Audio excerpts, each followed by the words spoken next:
Halo kaum santakiawan dimanapun kalian berada. Di video kali ini kita bakalan ngebahas alur cerita dari film India yang berjudul Timarusu Asik Men Valley yang rilis tahun 2021. Film ini mengisahkan tentang sebuah misteri kejahatan yang dilakukan kepolisian demi menutupi kesalahan yang mereka buat. Bagaimanakah keseruannya? Simak terus video ini sampai habis.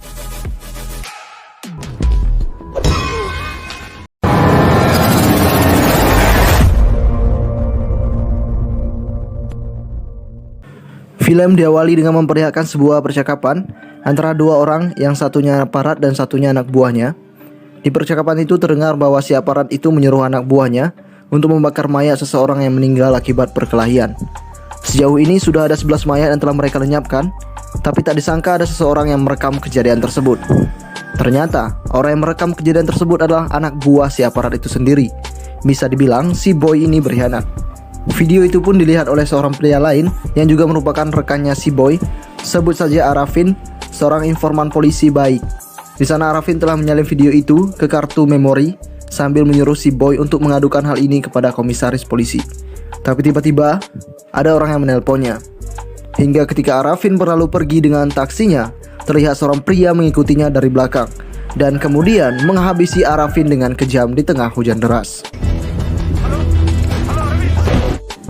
Setelah membunuh Arafin, pria itu pun berlalu pergi.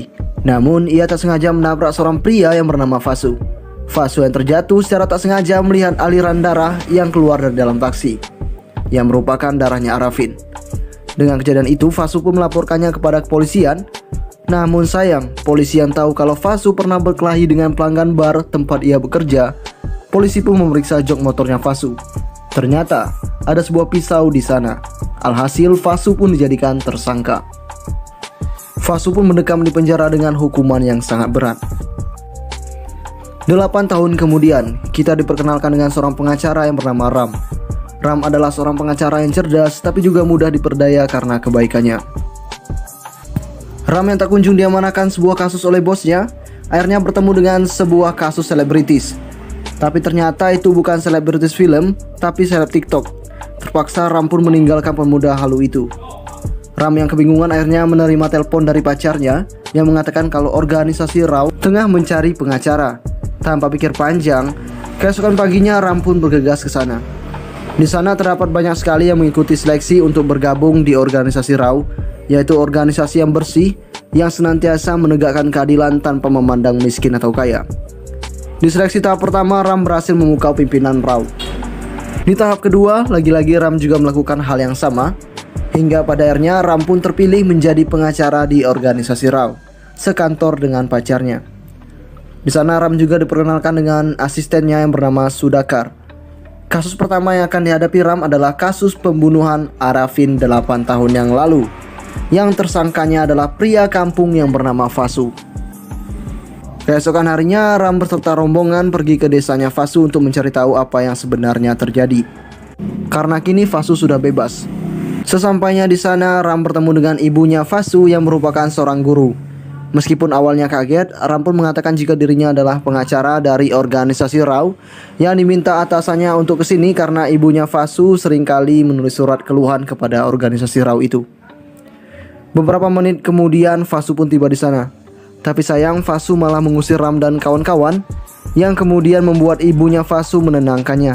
Tetap saja, Vasu pun tetap marah karena baginya, para pengacara adalah seorang perampok yang hanya akan menghabisi uang, tanah, dan rumah mereka tanpa menegakkan kebenaran sekalipun. Semua pernyataan Vasu pun dibenarkan oleh ibunya karena kini rumah mereka sebentar lagi akan disita oleh bank. Karena dulu demi membebaskan Vasu, ibunya harus membayar mahal. Mendengar hal itu, Ram pun mengejar Vasu dan berusaha mengobrol dengannya. Meskipun awalnya si Vasu sangat menolak, akhirnya Vasu pun bersedia menerima bantuan dari Ram yang tulus membantunya. Di sana Vasu pun mulai mengatakan yang sejujurnya bahwasanya dia bukanlah pembunuh Arafin, dia hanya dijadikan kambing hitam oleh para kepolisian yang bejat. Vasu pun menceritakan kisahnya di mana di 8 tahun lalu ketika ia ingin menyaksikan final Piala Dunia sambil menelpon ibunya, Vasu ditabrak oleh seorang pengendara motor. Vasu yang melaporkan kejadian itu kepada kepolisian malahan dijadikan tersangka utama dalam pembunuhan Arafin. Bahkan Vasu disiksa habis-habisan untuk mengakui kesalahannya itu. Ditambah lagi, para polisi mengarangkan cerita dengan mengatakan kalau Fasu bertabrakan dengan supir taksi dan karena tabrakan itu, Fasu tidak terima dan menghabisi supir taksi. Bahkan tak tanggung-tanggung, para polisi juga mengambil bukti pisau yang digunakan Fasu saat ia bekerja di bar untuk dijadikan bukti kuat bahwa Fasu adalah tersangka utamanya. Mendengar cerita dari Fasu, Ram pun sangat bersedia membantu Fasu untuk mencari tahu siapa sebenarnya tersangka utama dalam kejadian tersebut.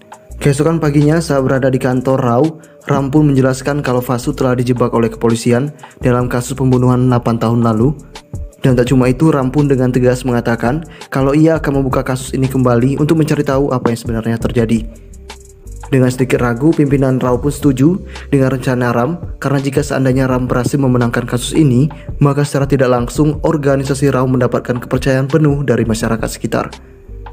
Di malam harinya, Fasu mendapatkan ancaman dari seseorang yang menyuruhnya untuk tidak melanjutkan kasus pembunuhan 8 tahun lalu.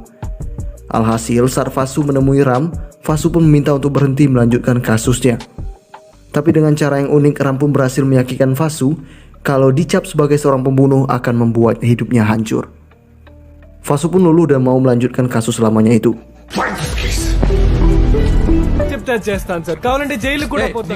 Kemudian saat perjalanan pulang, Ram pun menemukan sebuah ide untuk membuktikan bahwa Fasu tidak bersalah, yakni dengan membuat bukti video terkait laporan BAP polisi yang menyatakan kalau kejadian pembunuhan itu hanya terjadi 90 detik setelah Fasu menelpon ibunya. Dengan begini, Ram hanya perlu memberikan rekaman video ilustrasi saat Fasu sedang bercekcok dengan supir taksi itu. Mereka pun mulai membuat videonya. Dan berdasarkan urutan kejadian, Fasu tidak dapat membunuh supir taksi itu dalam waktu 90 detik. Itu artinya Ram mulai mendapatkan satu bukti.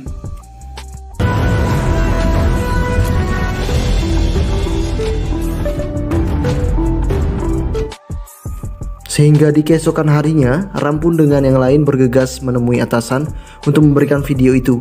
Namun sayang, video itu belum bisa dijadikan bukti kuat karena ada sidik jari Fasu di pisau yang terdapat dalam laporan BAP. Jadi Ram harus mencari bukti kuat lainnya dan juga saksi. Ram dan yang lainnya pun sedikit bingung dengan rencana selanjutnya. Tapi Ram kemudian menanyakan alasan si Fasu membawa pisau di malam itu. Fasu pun mengatakan semuanya, di mana saat ia sedang bekerja, terlihat dua orang pria yang merupakan anggota polisi berusaha melecehkan Rina. Fasu pun mencegah hal itu, yang kemudian membuat polisi itu kesal dan mengirim anak buahnya untuk menyekap Rina. Namun beruntung, Rina diselamatkan oleh Fasu. Tapi lagi-lagi orang berbadan besar itu terus mengejar Fasu dan Rina, sehingga tanpa sadar Fasu membawa pisau itu, dan di hari itu juga Fasu pun berpisah dengan Rina. Dengan seluruh cerita dari Fasu, Ram pun ingin menjadikan Rina sebagai saksi. Tapi sayang, saat ini lokasi keberadaan Rina tak tahu di mana. Ram yang kebingungan kemudian sadar bahwa Fasu mempunyai bakat yang luar biasa dalam melukis. Alhasil, Fasu pun disuruh Ram untuk melukiskan wajah Rina agar Ram bisa mencari tahu keberadaannya. Tanpa basa-basi, Ram pun memposting foto itu dengan fotonya Sudakar dengan tulisan bahwa Rina telah menipu Sudakar. Hal ini bertujuan agar mereka lebih cepat menemukan Rina karena informasi negatif lebih cepat viral dari yang positif. Karena postingan itu, nomor HP-nya Sudakar selalu ditelepon oleh orang-orang.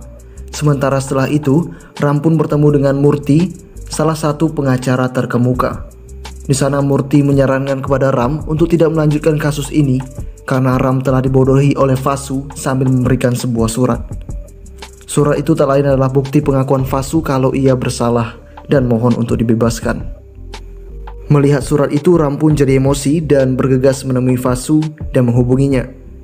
Di saat Fasu mencoba menjelaskan kenapa dia mengirimkan surat itu, Ram lebih dulu ditabrak oleh truk dari belakang. Alhasil, Ram pun terjatuh dan dirawat di rumah sakit.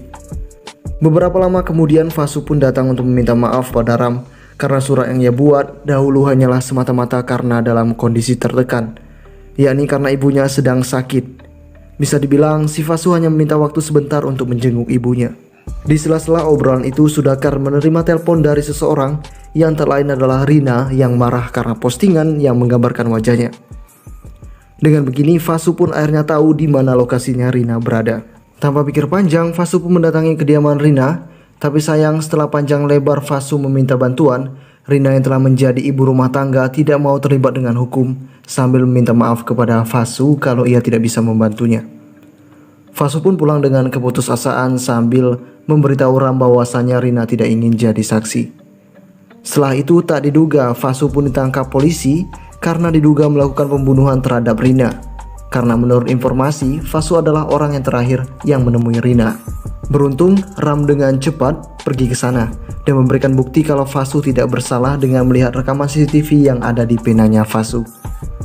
Setelah dari sana, Fasu yang mengantar ibunya berobat tiba-tiba dihadang oleh sekelompok orang yang ingin mencelakainya. Sementara itu, Ram tidak mengetahui kejadiannya karena Ram tidak mengangkat panggilan dari Fasu. Namun di detik-detik terakhir Ram pun menyadari itu dan bergegas ke sana. Alhasil terjadilah perkelahian antara Ram melawan kelompok begal itu.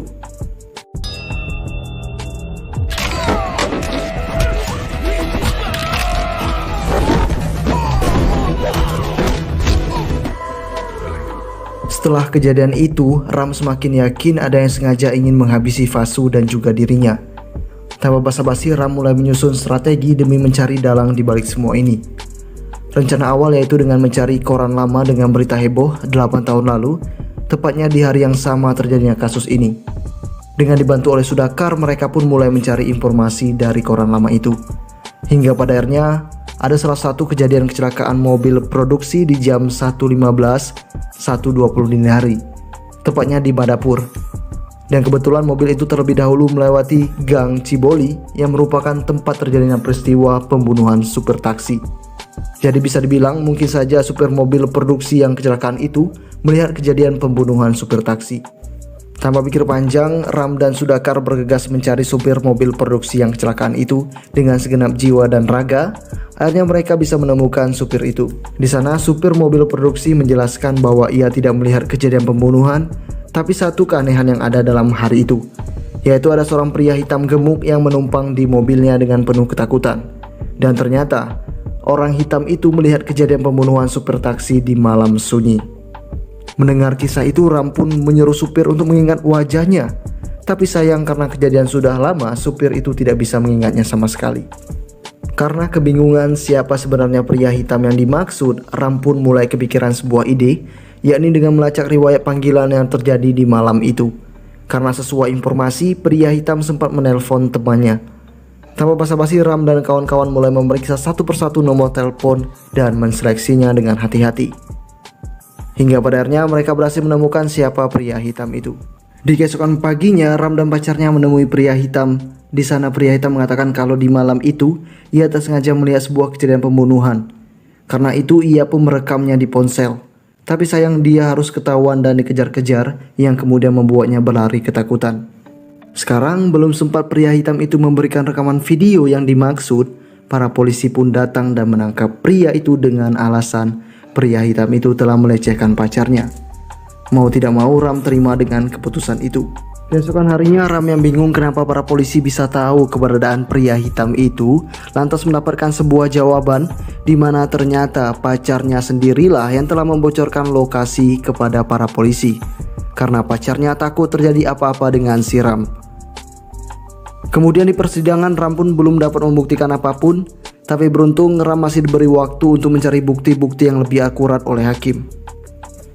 Singkatnya, dengan jangkauan pertemanan yang dimiliki Ram dan kawan-kawan berhasil menemukan pelaku pembunuhan si Arafin. Dan disinilah terjadi aksi kejar-kejaran antara Ram dengan pembunuh itu.